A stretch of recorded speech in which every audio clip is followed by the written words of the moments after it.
திமுக வந்து விஜய் அவர்களுக்கு மாநாடு கொடுக்கறதுல என்ன சார் தயக்கம் இருக்கு? ஏன் ரொம்ப இழுத்தடிக்கிறாங்க? ஒரு தயக்கம் இல்லையே.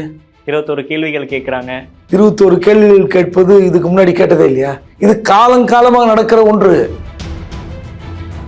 திடீரென்று தமிழிசை வந்து கேட்கிறார், சீமான் கேட்கிறார். அது எப்படி நீங்க வந்து கார் ரேஸுக்கு வந்து இப்படி பர்மிஷன் கொடுத்தீங்களா? விஜய் மாநாட்டுக்கு மட்டும் 21 கேள்வி கேட்டுக்கிறீங்களே. சொல்லல, இது வந்து நடைமுறை யதார்த்தம். மாநாட்டு வந்து அலைய விட்டு திமுக அல்ல. அங்க வந்து திருச்சி பக்கத்துல ரயில்வே கிரவுண்டு கேட்டாங்க. ஆமா, 6.5 கோடி ரூபாய் ஓடி போயிட்டாங்க. திமுக பயப்படுகிறதுனா நம்ம கரெக்டா சொன்னோம். ஒரு ஒன்று சரி 8% ஓட்டு வாங்கிட்டாரு, அடுத்த முறை 12% கூடும், திமுக அடி வாங்கும் அப்படின்னு சொல்லலாம். இன்னும் ப்ரூஃபே ஆகலையே. அவர் வந்து வரதுக்கு முன்னாடி ஒரு டெஸ்பரேட்டா இருக்காங்களே சார் திமுக சைட்ல இருந்து. எந்த இடத்துல சொல்லுங்க, நான் பேசுறேன். இப்போ நீங்க சொல்ற மாதிரி விஜய் அன்டெஸ்டட் லீடராகவே இருக்கட்டுமே, இவங்க அதை பேசணும். அதை வந்து வளர்த்து ஓடுறதுக்குன்னே ஒரு கூட்டம் இருக்கும். அது எதிர்பாராம ஆளுங்கட்சியும் செய்யும், எதிர்கட்சியும் செய்யும். ஆனால் திமுக ரொம்ப செய்யுதோ. இதெல்லாம் வந்து உள்கட்சியில் இருக்கிற தொண்டர்களை வேலை வாங்குவதற்கான ஒரு உற்சாகப்படுத்துவதற்கான அல்லது பயமுறுத்தி வேலை வாங்குவதற்கான ஒரு தந்திரம். ஒரு 3 முறை அமைச்சராக இருப்பவர் எப்படி பேசணும்னு நேருக்கு நான் சொல்லி தரக்கூடாது. கலைஞர் இப்படிலாம் பட்டியல் போட மாட்டார். ஐயோ அதிமுக இருக்கு, சீமானுடைய நெருக்கடி தாங்க முடியாது, விஜயோட நெருக்கடி தாங்க முடியாதுன்னு பேசுவாங்களா? வெளிப்படையான ஒரு சொல்றேனே, அவருக்கு வந்து விஜய் அன்டெஸ்டட் கூட இல்லைங்க, கஷ்டம்.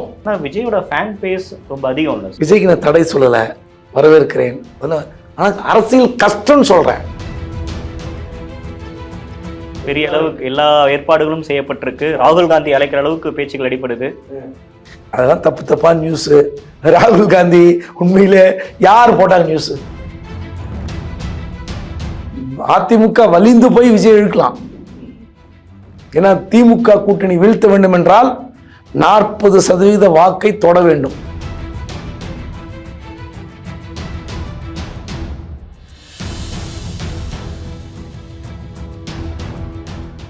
சார் வணக்கம். வணக்கம். Greatest of the all time பார்த்துட்டீங்களா? இன்னைக்கு ரிலீஸ் ஆயிருக்கு. இன்னைக்கு தான் படம் வந்திருக்கு. முதல் நாள் முதல் காட்சி அல்லது முதல் நாளிலே ஏதோ ஒரு காட்சி இரவு காட்சியாக பார்க்க வேண்டும் என்று உந்துதல் எனக்கு இல்லை. நீங்க பார்த்தீங்களா? டிக்கெட் கிடைக்கல சார், ரேட் அதிகமாக இருக்கு. ஏன் கிடைக்கல? கிட்டத்தட்ட 900 ரூபா சொல்றாங்க ரேட்டு கிட்ட. அது மாதிரி பார்க்க முடியல. 1000 ரூபா 2000 ரூபா கொடுத்து நீங்க பார்க்க மாட்டீங்களா? அவ்வளோ வசதியெல்லாம் இல்லை. திமுக வந்து விஜய் அவர்களுக்கு மாநாடு கொடுக்கறதுல என்ன சார் தயக்கம் இருக்கு? ஏன் ரொம்ப இழுத்தடிக்கிறாங்க? ஒரு தயக்கம் இல்லையே. எங்க இழுத்தடிக்கிறாங்க? 21 கேள்விகள் கேட்கிறாங்க. 21 கேள்விகள் கேட்பது இதுக்கு முன்னாடி கேட்டதே இல்லையா? கேள்விப்பட்டிருக்கீங்களா? தமிழ்நாட்டில் எந்த கட்சி மாநாடு போட்டாலும் போலீஸ்ல போய் நீங்க அனுமதி கேட்டீங்கன்னா அப்படி ஒரு கொஸ்டினர் கொடுப்பாங்க, கேள்விகள் அடங்கிய படிவங்கள் கொடுப்பாங்க. அதுல ஃபில்அப் பண்ணும்போது குழப்பம் வரும். குழப்பம் வந்த பிறகு உங்களுக்கு வந்து அனுமதி கிடையாதுன்னு கலெக்டரோ எஸ்பியோ கொடுப்பாங்க. அதை எதிர்த்து கோர்ட்டுக்கு போயிருக்காங்க. கோர்ட்ல அதே 21 கண்டிஷனை நீங்க வந்து எழுதி கொடுங்க, அப்பதான் கொடுக்க முடியும்னு கோர்ட்ல கண்டிஷன் போட்டிருக்காங்க. கோர்ட்லயும் கொடுத்து நடத்தின மாநாடு எத்தனை இருக்கு தெரியுமா உங்களுக்கு? ஆளுங்கட்சியாக இருக்கும்போது உங்களுக்கு வந்து பெருசாக தெரியாது, அவங்களுக்கும் அண்டர்டேக்கிங் வாங்கி தான் கொடுப்பாங்க. இது காலங்காலமாக நடக்கிற ஒன்று. திடீரென்று தமிழிசை வந்து கேட்கிறார், சீமான் கேட்கிறார். அது எப்படி நீங்க வந்து கார் ரேஸுக்கு வந்து இப்படி பர்மிஷன் கொடுத்தீங்களா? விஜய் மாநாட்டுக்கு மட்டும் 21 கேள்வி கேட்டுக்கிறீங்களே. ஒரே ஒரு விஷயம் சொல்றேன், கேட்டுங்க. 2023 மதுரையில ஒரு மாநாடு நடத்தினாங்க. இந்த மாநாடு பேர் ஞாபகம் இருக்கா உங்களுக்கு? அனுமதி கேட்டவர் 31/5/2023. அது வந்து எல்லாம் கேட்டு 20/8/2023 அதிமுக கட்சியின் மதுரை மாவட்டம் திருப்பரங்குன்றம் வட்டம் வளையங்குளம் கிராமத்தில் நாகரத்னம் அங்கம்மாள் கலை மற்றும் அறிவியல் கல்லூரி அருகில் அருள்மிகு கருப்பசாமி கோவில் எதிர்புறம் அமைந்துள்ள பட்டா இடத்தில் வீர வரலாற்றின் பொன்விழா எழுச்சி மாநாடு. இதுக்கு அனுமதி பாதுகாப்பு கேட்டீர்கள். இதுக்கு கீழ்கண்ட விவரங்கள் கோரப்பட்டு மற்றும் நிபந்தனைகள் அடிப்படையில் அனுமதி அளிக்கப்படுகிறது. இது எங்க? காவல் துணை கண்காணிப்பாளர், திருமங்கலம் கோட்டம், மதுரை மாவட்டம். யாரு? அந்த டிஎஸ்பி, கலந்து கொண்டவர்கள் இன்ஸ்பெக்டரு, எஸ்ஐ, இவங்க எல்லாம் போட்டு கையெழுத்து போட்டு கொடுத்துருக்காங்க. செல்லூர் ராசு எல்லாம் போட்டு. நீங்க வந்து என்ன சொல்றீங்க? இதுக்கு அதிமுக வந்து வாங்கலையா? 23 எவ்வளவு நாள் ஆச்சு? 1 வருஷம் கூட ஆகல. அதிமுக எங்க போய் கோஷம் போட்டாங்களா? கோர்ட்டுக்கெல்லாம் போயிருக்காங்க அதிமுக. சொல்லல, இது வந்து நடைமுறை யதார்த்தம். உடனே வந்து விஜய் ரசிகர்களுக்காக தமிழிசை ஓடி வந்து பேசுகிறார், சீமான் பேசுறாரு, எல்லாம் அவங்களுக்கே தான். பெரிய கட்சி, ஒரு மிகப்பெரிய கட்சி, தமிழ்நாட்டை பலமுறை ஆட்சி ஆண்ட கட்சி, அந்த கட்சியோடைய விஷயமே நான் படிச்சு காமிச்சிட்டேன், கவர்மெண்டோட லெட்டர். அப்ப வேற என்ன விஜய்க்கு மட்டும் சார்? திமுக வந்து பயப்படுது விஜயோட வருகையை. மாநாடுக்கு இடம் கேட்டா எல்லா இடத்துலயும் அலைய விட்டீங்க, இப்ப எல்லாம் பண்ணி முடிச்சு மாநாடுக்கான அனுமதி கேட்கிறப்ப நீங்க கொடுக்க மாட்டேன்றீங்க. திமுக வந்து பயப்படுது விஜயோட வருகைய. திமுக பயப்படுதா பயப்படலையான்றது வேற, அது சப்ஜெக்ட் வேற. மாநாட்டு வந்து அலைய விட்டு திமுக அல்ல. அங்க வந்து திருச்சி பக்கத்துல ரயில்வே கிரவுண்டு கேட்டாங்க, ஜி கார்னர். ஆமா, 6.5 கோடி ரூபாய் ஓடி போயிட்டாங்க. 6.5 கோடி முடியாம இங்க வந்துட்டு விக்கிரவாண்டியில எடுத்தாங்க. அனுமதி கொடுத்துருவாங்க, அது ஒன்றும் மேட்டரே கிடையாது. அனுமதி கொடுக்காமலாம் இருக்க முடியாது. நிபந்தனைகள் என்னன்னா, நீங்க ஒண்ணு வேண்டாங்க, ஒரு கலைவாணர் அரங்கம், அரசுடைய வளாகம், அரசாங்கத்துக்கு பணம் செலுத்தி நீங்க விழா எடுக்கிறீங்க, அங்க போய் நீங்க கேட்டு பாருங்களேன். அங்க போய் நீங்க அனுமதி கேளுங்க, என்னென்ன ப்ரொசீஜர்லாம் இருக்கு. நீங்க ஃபயர் இன்ஜின் கொண்டு வரணும், இதுவும் கவர்மெண்ட் பில்டிங். ஃபயர் இன்ஜினுக்கு நீங்க 1500 ரூபாய் கொடுத்து 5000 ரூபாய் அட்வான்ஸ் கட்டணும். இது உண்டா இல்லையான்னு கேளுங்க. எல்லா இடத்திலும் நிபந்தனைகள் பெயர் தான் அங்க வந்து அனுமதி கொடுப்பாங்க. ஒரு உள்ளரங்க கூட்டத்திற்கே ஒரு 10 அனுமதி ஆகணும். போலீஸ் அனுமதி, ஃபயர் சர்வீஸ் அனுமதி, நாங்கள் அதுக்கப்புறம் அண்டர்டேக்கிங் கொடுக்கணும். இங்க எந்த பிரச்சனை வந்தாலும் நாங்க தான் முன்னின்று இது தீர்த்து வைப்போம் அப்படிலாம் சொல்லணும். இது வந்து மாநாடு நடத்தும் போது 1.5 லட்சம் 2 லட்சம் பேர் கலந்துக்கிறீங்கன்னா கண்டிப்பா இந்த கொஸ்டினர் உண்டு. இது திமுக சொல்லல, திமுக இப்படி போயிருக்காங்க, எங்களுக்கு மாநாடு நடத்த அனுமதி இல்லை, இந்த இடத்துல கொடுக்க ரத்து பண்ணிட்டீங்க அப்படின்னு சொல்லி போய் கலெக்டர் கிட்ட பெட்டிஷன் கொடுத்து கலெக்டர் கூப்பிட்டு மீட்டிங் நடத்தி அனுமதி கொடுத்த. இப்ப விஜய்க்காக அதிமுக பாஜக பேசுற குரல் எப்படி சார் புரிஞ்சுக்கணும்? நாம் தமிழர் சீமான் முத கொண்டு இல்ல, அதான் ஆளுங்கட்சி இப்படி வந்து ப்ரொசீஜர் பண்ணும்போது இதுதான் விஷயம் வெளியே வரும். இப்போ திமுக ஒரு இடத்துல மாநாடு நடத்துறான்னு வச்சுங்களேன், ஆளுங்கட்சி எங்கேயா போய் சொல்லுவாங்களா? அப்போ விஷயம் வெளியே தெரியாது. இப்போ அதிமுக 2023 ப்ரொசீடிங்ஸ் போட்டு கொடுத்துருக்காங்க. அப்போ என்ன அர்த்தம்? 19 கண்டிஷன் போட்டிருக்காங்க. இதுல 19 கண்டிஷனுக்கும் செல்லுராஜ் கையெழுத்து போட்டிருக்காரு, ஆர்பி உதயகுமார் கையெழுத்து போட்டிருக்காரு, ராஜன் செலவா கையெழுத்து போட்டிருக்காரு, இருக்கு என்கிட்ட டாக்குமெண்ட். பட் இருந்தாலும் 2 பிரதான எதிர்கட்சிகள் ஆளுங்கட்சிகள் மாறி மாறி வராங்க. விஜய் புது ஃபோர்ஸ், விஜயோட வருகை இளைஞர்கள் பக்கம் இருக்கிறாங்க, விஜய்க்கு ஒரு பெரிய தாக்கத்தை ஏற்படுத்துவாரு அப்படின்னு ஒரு பயம் திமுக கண்டிப்பா. ஒரு 5-6% குறைஞ்சாலே திமுகவுக்கு மைனஸ் ஆகும், அதிமுக மைனஸ் ஆகும், சீமானுக்கு எல்லா கட்சிக்கும் மைனஸ் ஆகும். சீமான் வந்து முதல் முறை வாக்காளர்கள் ஓட்டு, இதுவரைக்கும் ஓட்டே போடாதவர்களுடைய வாக்குகளை வந்து கபலீகரம் செய்ய போகிறார், அப்படிதான் உண்டா? என்ன ஆதாரம் இருக்கு? திமுக டேமேஜ் ஆகும், அதிமுக டேமேஜ் ஆகும், காங்கிரஸ்ல டேமேஜ் ஆகும், நாம் தமிழ் எல்லா கட்சியிலும் டேமேஜ் ஆகும். சில பேர் 2-3 தடவை இவங்களுக்கு போட்டேன், அவங்களுக்கும் போட்டு பார்த்துட்டேன், இந்த முறை விஜய்க்கு போடுவோமே, இப்படிப்பட்ட ஆட்கள் நிறைய பேர் இருக்காங்களே. அதனால வந்து இது வந்து ஏதோ திமுக அரசியல் செய்கிறது, திமுக பயப்படுகிறதுனா நமக்கு கரெக்டா சொல்லணும். ஒரு சரி 8% ஓட்டு வாங்கிட்டாரு, அடுத்த முறை 12% கூடும், திமுக அடி வாங்கும் அப்படின்னு சொல்லலாம். இன்னும் ப்ரூஃபே ஆகலையே. அவர் வந்து வரதுக்கு முன்னாடி ஒரு டெஸ்பரேட்டா இருக்காங்களே சார் திமுக சைட்ல இருந்து. எந்த இடத்துல சொல்லுங்க, நான் பேசுறேன். நேரு நேத்து லால்குடியில முந்தான லால்குடியில பேசுறாரு, யார புதுசா கட்சியை தொடங்குறாங்க, விஜயும் வரப்போறாரு அப்படின்னு பேசுறாங்க. தாம்பு அன்பரசன் மேடையில பேசுறாங்க. இப்ப விஜய் வந்து எல்லாத்துக்கும் நோட் புக் எல்லாம் கொடுத்துட்டு இருக்காரு, ஆனா திமுக அது காலகாலமா பண்ணிட்டு இருக்கு அப்படின்றாரு. இதெல்லாம் எதை சார் குறிக்குது? ஏன் விஜய் பத்தி அவங்க பேசணும்? இப்ப நீங்க சொல்ற மாதிரி விஜய் அன்டெஸ்டட் லீடராகவே இருக்கட்டுமே, இவங்க அதை பேசணும். அதாவது எப்பவுமே ஒரு அரசியல் ஒருத்தர் வராருன்னா அதை வந்து வளர்த்து விடுறதுக்குன்னே ஒரு கூட்டம் இருக்கும். அது எதிர்பாராம ஆளுங்கட்சியும் செய்யும், எதிர்கட்சியும் செய்யும். ஆனா திமுக ரொம்ப செய்யுதோ? இல்ல அது தவிர்க்க முடியாது. அது பேசக்கூடாது என்ற ஒரு வரைமுறையோடு அமைச்சர்கள் பேசணும். எப்படின்னா, ஒருத்தர் புதுசா வராரு, அவருக்கான என்னென்ன பிளஸ் இருக்கு மைனஸ் இருக்கு அப்படின்னு தெரிஞ்சா கூட அது வெளிப்படுத்தக்கூடாது. இப்போ நேரு அவர்கள் ஒரு உள்கட்சி விவகாரத்தை பேசுகிறார், மீடியா பெர்மிஷன் கொடுக்குறாங்க மீட்டிங்க்கு, உள்கட்சி விவகாரத்தை பேசுறார். நமக்கு வந்து பார்லிமெண்ட் எலெக்ஷன் மாதிரி அடுத்து வர அசம்பிளி எலெக்ஷன் இருக்காதுங்கிறார். 2வது, நமக்கு கூட்டணிக்குள்ள குடும்ப பிரச்சனையா இருக்கும், அதை பார்த்துக்கிறோம், ஆனா புது பிளேயர்ஸ் வராங்க அப்படின்னு சொல்றாரு. அதுல விஜய் சொல்றாரு, ஏற்கனவே இருக்கிற பிளேயர்ஸ்ன்னு சொல்றாரு. இதெல்லாம் வந்து உள்கட்சியில் இருக்கிற தொண்டர்களை வேலை வாங்குவதற்கான ஒரு உற்சாகப்படுத்துவதற்கான அல்லது பயமுறுத்தி வேலை வாங்குவதற்கான ஒரு தந்திரம். ஆனா ஒரு 3 முறை அமைச்சராக இருப்பவர் எப்படி பேசணும்னு நேருக்கு நான் சொல்லி தரக்கூடாது. கடந்த காலத்தில் கலைஞர் எப்படி பேசினார், எப்படி உங்களெல்லாம் வேலை வாங்கினார்னு அவருக்கு தெரியும். கலைஞர் இப்படிலாம் பட்டியல் போட மாட்டார். ஐயோ அதிமுக இருக்கு, சீமானுடைய நெருக்கடி தாங்க முடியாது, விஜயோட நெருக்கடி தாங்க முடியாதுன்னு பேசுவாங்களா? பேசக்கூடாது. அப்ப அதை வச்சுதான் ஒரு மாதிரி டெஸ்பரேட்டா இருக்காங்களா? அதுதான் சொல்றேன். இல்ல அது உள்ளவ அப்படி இருந்தாலும் நீங்க தொண்டர்களை வேலை வாங்குற டெக்னிக் உங்களுக்கு தெரியலன்னு தான் நான் சொல்லுவேன். எப்படி சொன்னா தொண்டர்கள் வேலை செய்வார்கள் என்பதை அந்த மாவட்ட செயலாளர்கள், அமைச்சர்கள், மூத்த தலைவர்கள் தெரிந்திருக்க வேண்டும். அதுதான் சொல்ல வரேன். நீங்க விஜய் இப்ப நீங்க கேட்ட கேள்வி இப்ப இதே மாதிரிதான் மீடியா ஓடிட்டு இருக்கு. திமுக பயப்படுறாங்க, திமுக நேரு பேசிவிட்டார், கூட்டணியில் கழகம், எதிர்கட்சிகள் வீகம், விஜய் வரப்போகிறார். இல்ல எல்லாருமே அப்படிதான் சொல்றாங்கன்னு சொல்ல வரேன், தப்பா சொல்ல. இது எங்க மீடியா தானே செய்வாங்க. நீங்க சின்ன ஒரு பிட்டு தெரிஞ்சு அதுக்கு அப்படியே பெயிண்ட் அடிச்சு நீளமா கொண்டு வந்து ரோடெல்லாம் போட்டு கலர் பெயிண்ட் அடிக்கிறது ஒரு மீடியா வேலை, தப்பு கிடையாது.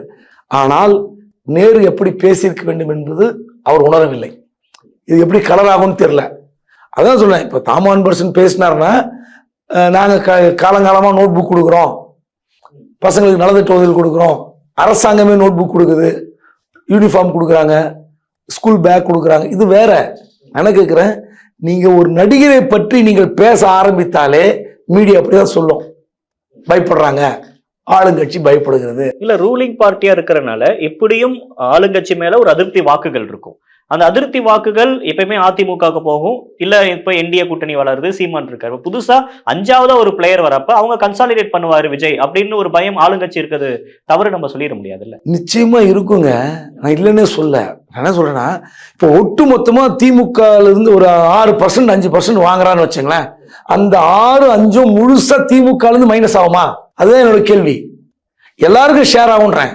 திமுக, அதிமுக, காங்கிரஸ், கம்யூனிஸ்ட் எல்லாருக்கும் ஷேர் ஆகும். நான் சொல்றேன், நீங்க வந்து இந்த சேதாரம் திமுகக்கு மட்டும்னா திமுக பயப்படலாம். இப்ப அதிமுக வந்து அவர் சமாளிக்கிறார்ல, விஜய்க்காக வக்காலத்து வாங்குறார், அதிமுக இருக்கிற ஓட்டு குறையாதா?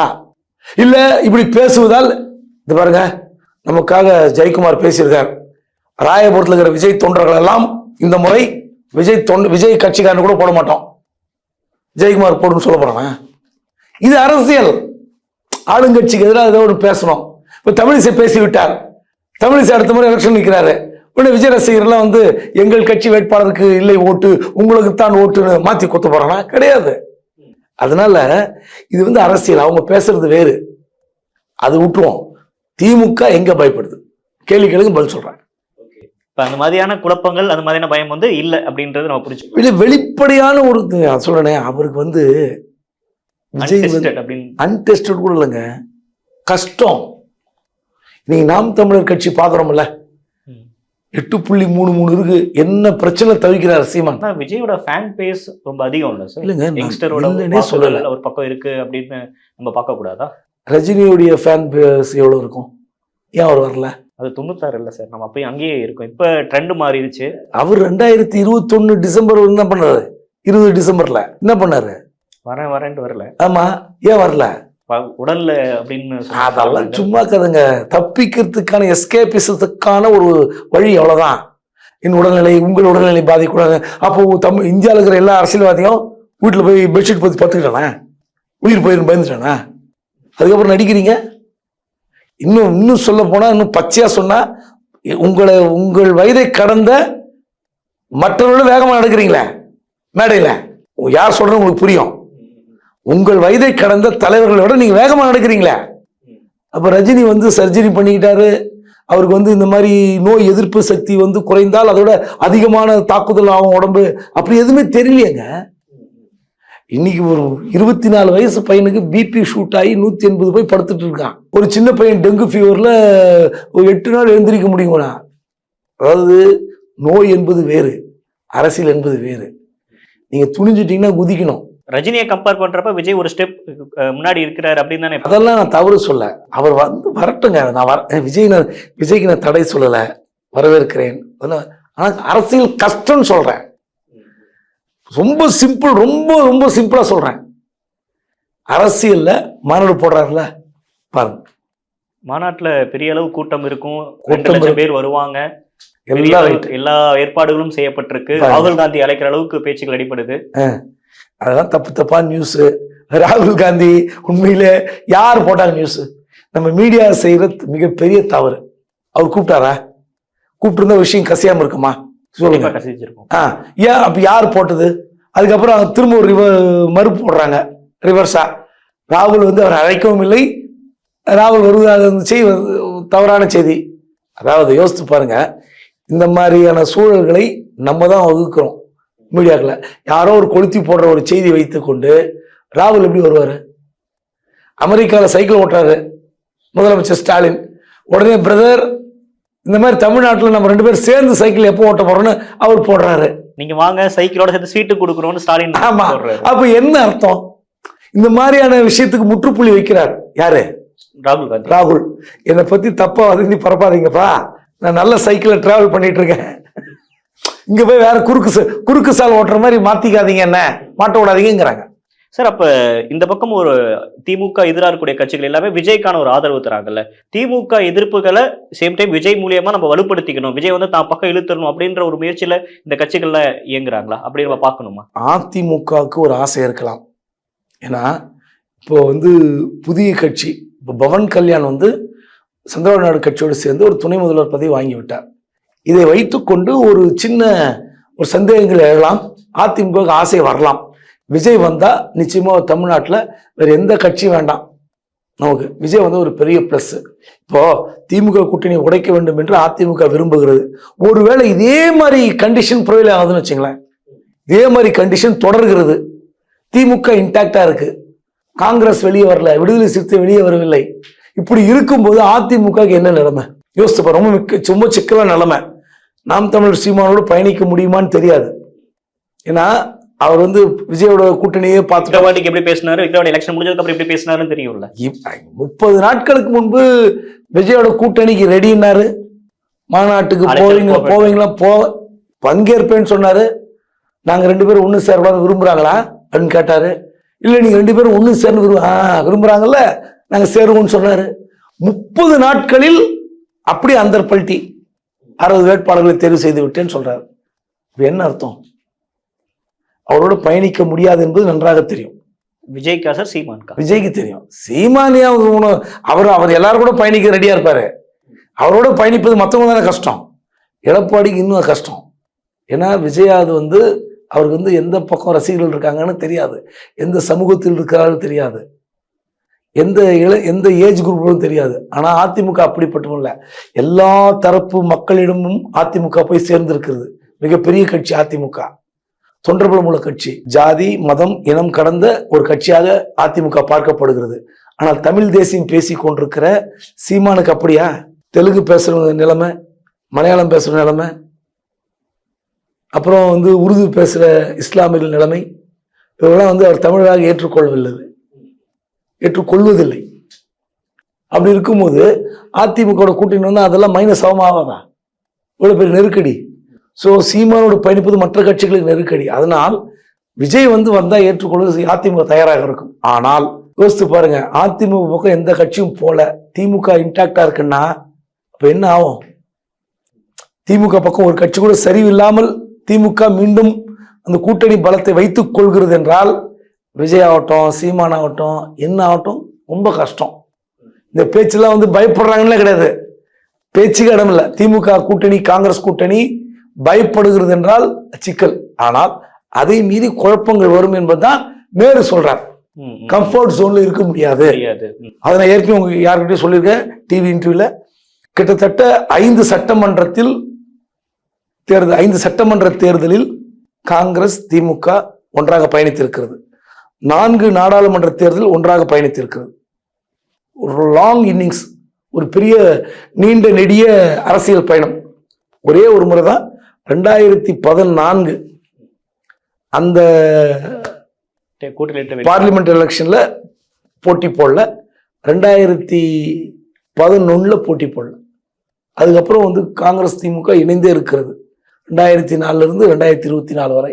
யோசித்து பாருங்க, ஏதாவது ஒரு பிளவு ஏற்படுவதற்கு வாய்ப்பு இருப்பதாக, அட்லீஸ்ட் 1% வாய்ப்பு இருப்பதாக நான் நம்புகிறேன். அந்த வாய்ப்பை இல்லாம திமுக செய்து விட்டால் நீங்க விஜய் ஆகட்டும், சீமான் ஆகட்டும், அதிமுக ரொம்ப தடுமாற வேண்டியிருக்கும். அதனால அதிமுக வலிந்து போய் விஜய் இழுக்கலாம். ஏன்னா திமுக கூட்டணி வீழ்த்த வேண்டும் என்றால் 40% வாக்கை தொட வேண்டும். இன்னொரு கூட்டணி, எதிர்ப்பக்க கூட்டணி, அதுக்கு அதிமுக என்ன வியூகம் வைக்கும்? அதுதான் மிகப்பெரிய கேள்வி. நிறைய விஷயங்கள் பகிர்ந்துக்கிட்டீங்க சார். நேரம் கொடுத்தமைக்கு நன்றி. நன்றி.